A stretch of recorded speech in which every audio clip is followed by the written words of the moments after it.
All right, welcome everybody. We are back for another Spotlight Series Top 5. Today's Top 5 is for Federation Deep Space Nine. I've got Derrick Marsh here, Hoodie DM for First Edition, and we've got Phil Schrader, who is P. Schrader on the boards for Second Edition. So thanks so much, guys, for coming out and giving me your top 5 Fed DS9 cards. So as usual, we're going to go ahead and start with First Edition. And so, Derrick, why don't you tell us a bit about your top 5 Fed Deep Space Nine cards? All right. One of the cool things about Deep Space Nine, obviously, and just in First Edition in general, you can always do a lot of combinations pretty easily. You're not limited, with headquarters and stuff like that. But again, there's a lot of treaties out there, and the main focus was sticking to Federation, Deep Space Nine, preferably the ones obviously with the Star Trek Deep Space Nine logo in the corner. And I also wanted to limit it a little bit because you have a lot of new cards with the introduction of the Mirror Quadrant as well as the Maquis that the continuing committee has added. A lot of play engines that regards to that. So I wanted to basically keep it to strictly the main Federation, whether it was in the Alpha Quadrant and then just the main universe rather than going, off into a different quadrant because you could fall down a deep rabbit hole at that point. So, well, that's good too, because we are we have Spotlight Series weeks for Maquis and for Mirror Quadrant planned. So we'll have definitely have folks on for those weeks. Excellent, excellent. So one of the criteria I looked for in regards to this were cards that could maintain obviously a good offense, but sometimes a good defense. One of the things for First Edition is going with the missions, is being able to somewhat predict what your opponent is going to play for dilemmas. Usually when you encounter the first one, you can kind of guess what the second and third, usually, it results in some type of filters and then a hard stop. Sometimes it can result in killing and stuff like that. One of the key things is cheating with the download icon. So the first card I'm going to actually help is in regards to helping keep making sure those downloads are accessible. So I'll try to make sure I get this in the view cam there. But George Prim, one of the things I like about Prim, obviously he has the main classification of security. He also has the skill of security, so that's double. Computer skill, which is always viable. Pretty good stats at 7 integrity, 6 cunning, and 7 strength. And then he has a cool text that says once per game may nullify computer crash. One of the things that I went back through in looking in previously was through the search function computer crash and how often it was used. I know Mike Mascop used it quite a bit in regards to his Trek Masters at Gen Con win that he had in his first place deck, as well as some of the usage it's seen in Nationals as well as Worlds. So obviously computer crash is a great defensive card that your opponent can play on you, and having George Prim in that is great to make sure that you can download what you need. My fourth card is going to be Mr. Luther Sloan himself. Again, another security classification, as well as what's in the skill dot. One of the few Feds, true, not a Maquis or anything like that actually has treachery, but also has honor. Computer skill, which is always. Stats, integrity, low 3, which is good for some of the dilemma skipping, which Feds usually obviously have a higher integrity, so that's good, with a cunning of 9 and a strength of 7.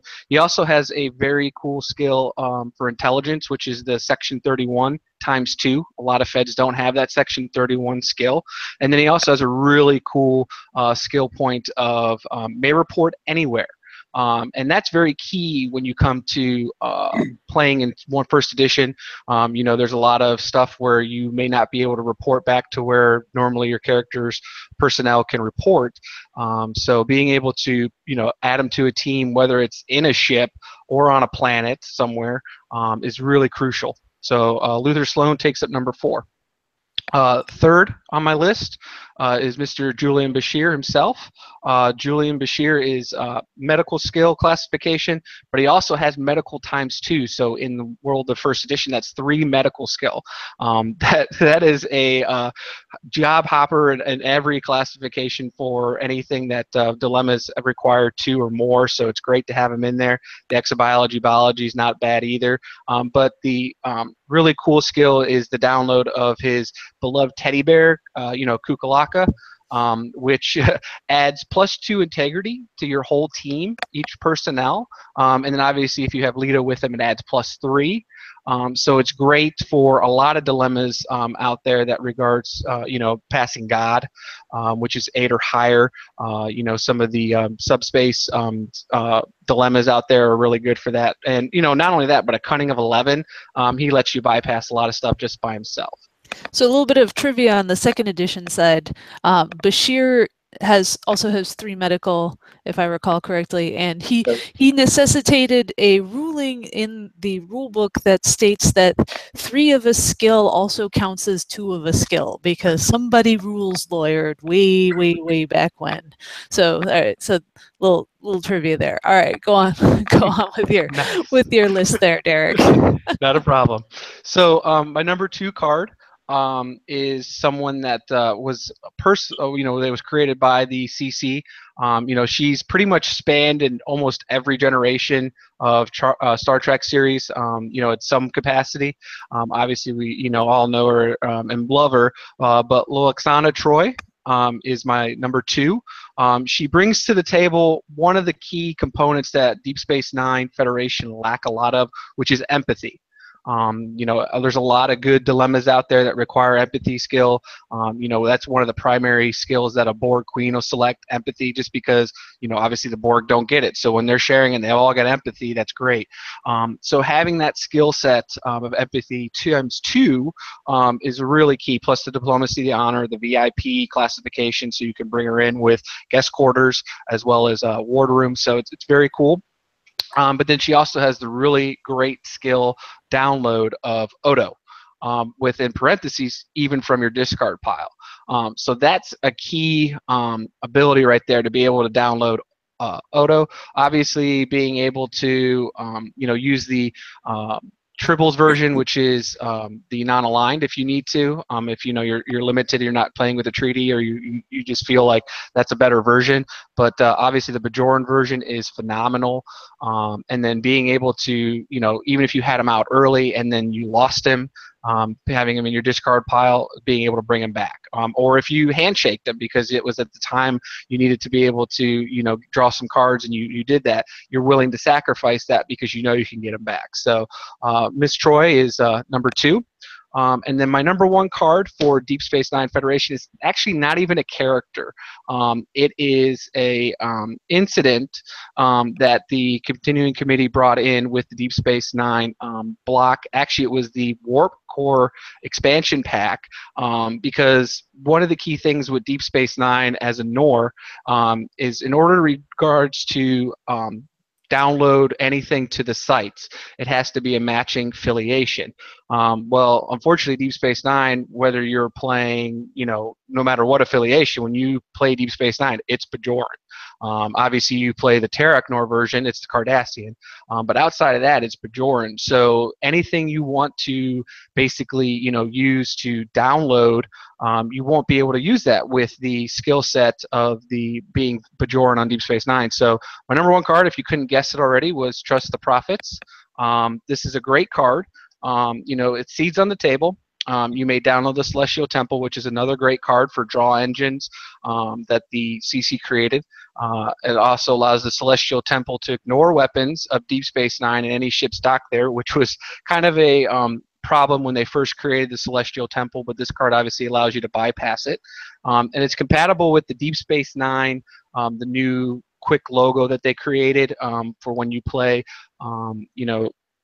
the feds out there. Obviously, it's excluding the TOS, but it allows then now the Deep Space Nine Federation affiliation to basically, you know, be related to the site, so you can use that for download, dialing a skill. So even if you wanted to play and break the Deep Space Nine logo by playing an offset, you know, property logo of something else because you really wanted to play that character, personnel, or ship, at least, you know, the fact is you could still play that beginning in your seed phase, and turn 1, download the USS Defiant or download that specific Deep Space Nine personnel, and then you can break it later by playing whatever you wanted in regards to the Deep Space Nine logo. So you're not limited strictly to it, but obviously being able to dial a skill is huge in 1E.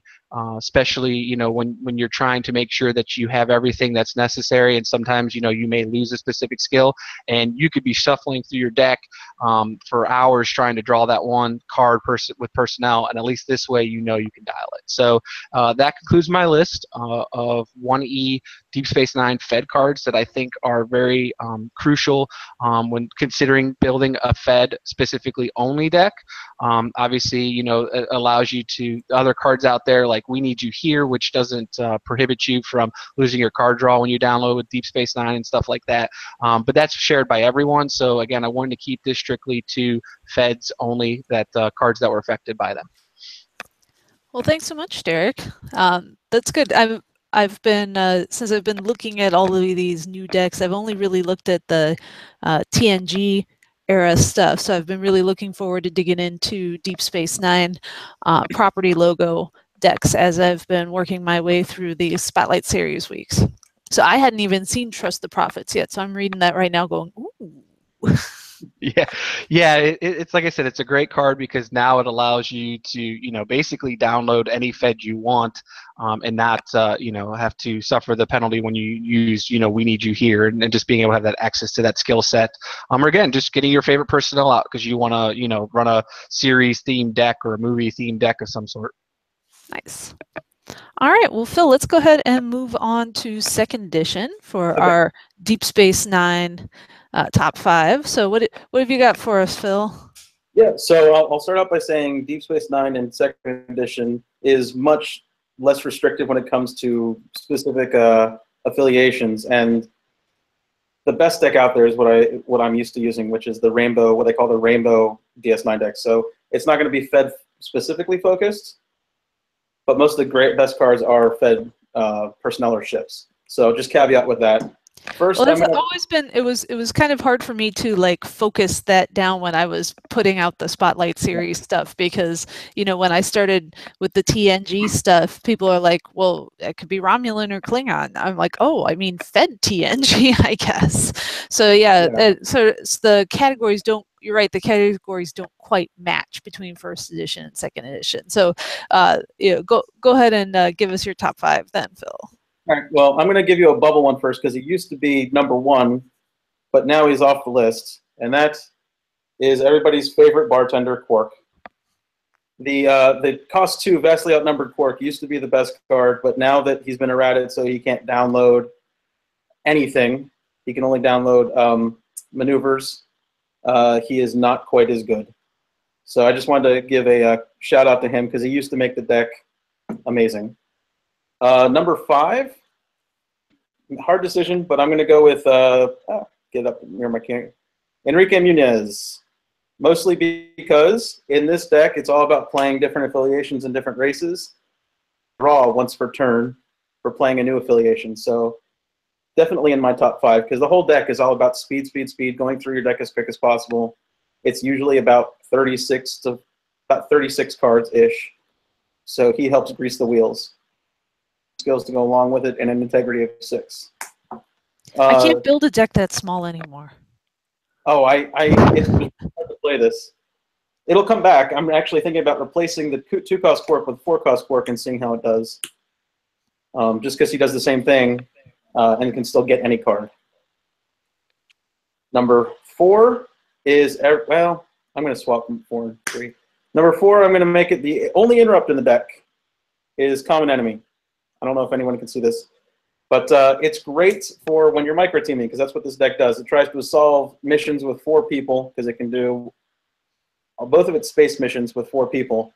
And if your opponent plays a dilemma that they think they'll stop one guy and stop you completely, Common Enemy will usually get you at least 3 or 4 attribute bonuses, which can push you over the top for most of those missions, because you're doing integrity missions that require 25 or 24 integrities. I can't remember the specific numbers.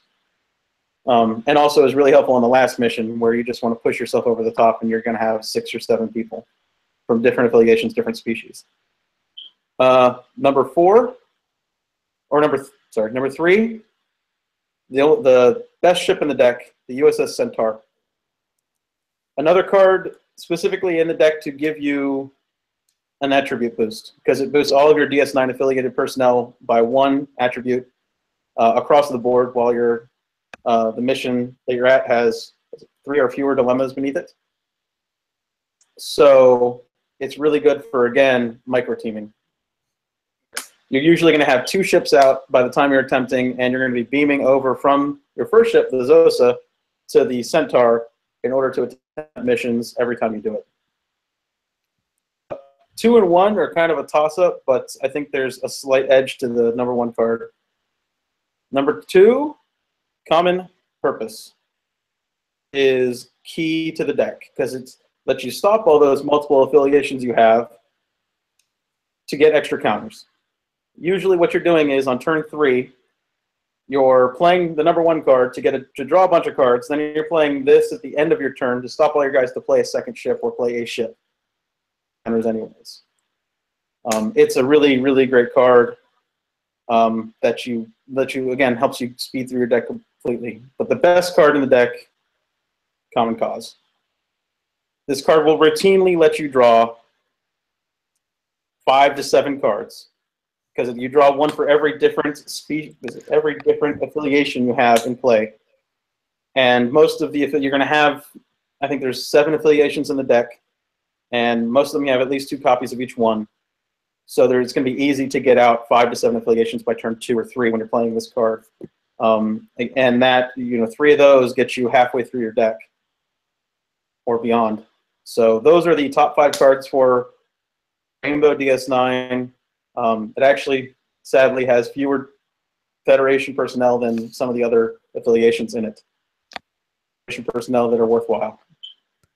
Yeah, the common trio has made Promenade Schools sort of obsolete. That was one of my old favorites, but now definitely this is much more powerful.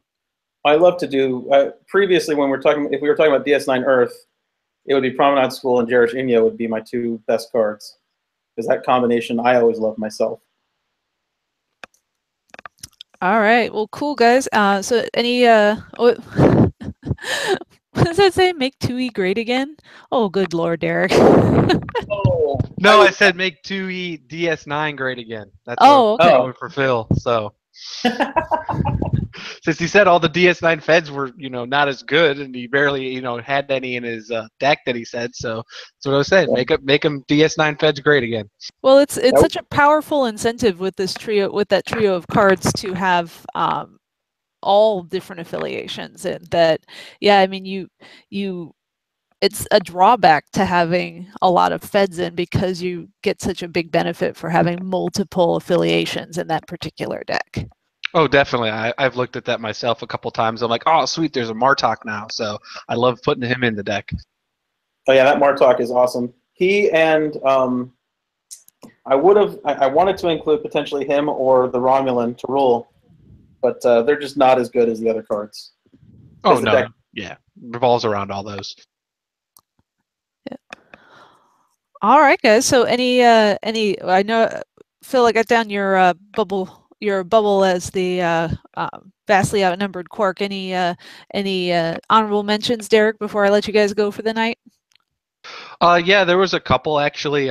Ryan Sutton and I were discussing. Plus, I was looking through some top decks that at least used Reshape the Quadrant with Feds, and kind of a couple other great cards that were out there. Was the new Wharf. Obviously, for the longest time, there was never any Federation Wharf until, for DS9 specifically, I should say, property logo, Fed DS9 Wharf, until the CC basically created one. Very good card. Got good skill set, good skill dots, as well as his attributes, and then a great defense, as well as a couple other cards that I looked into. But obviously the 3 affiliation Kira is great. She's Fed, Bajoran, and Cardassian. Great skill set again, and skill attributes. But being able to leave her alone in your ops, and if she's at any of the home worlds, you can switch her at any time to prevent battling. So that way you can make sure you're keeping your ops early on before the CC added a lot of defensive DS9 cards for Norse.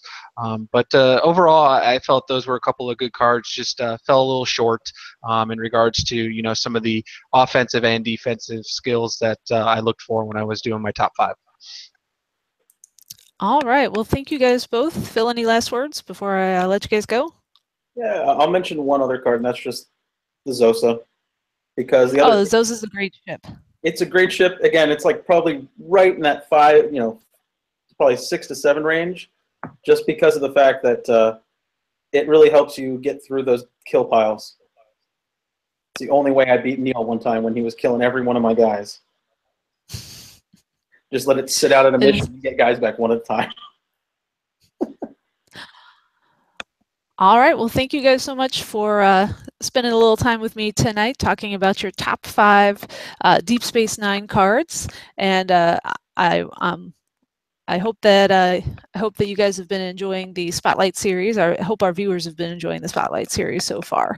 So, all right, thanks again, guys, and everybody. I'll see you next week for our top 5 Bajoran. Ooh.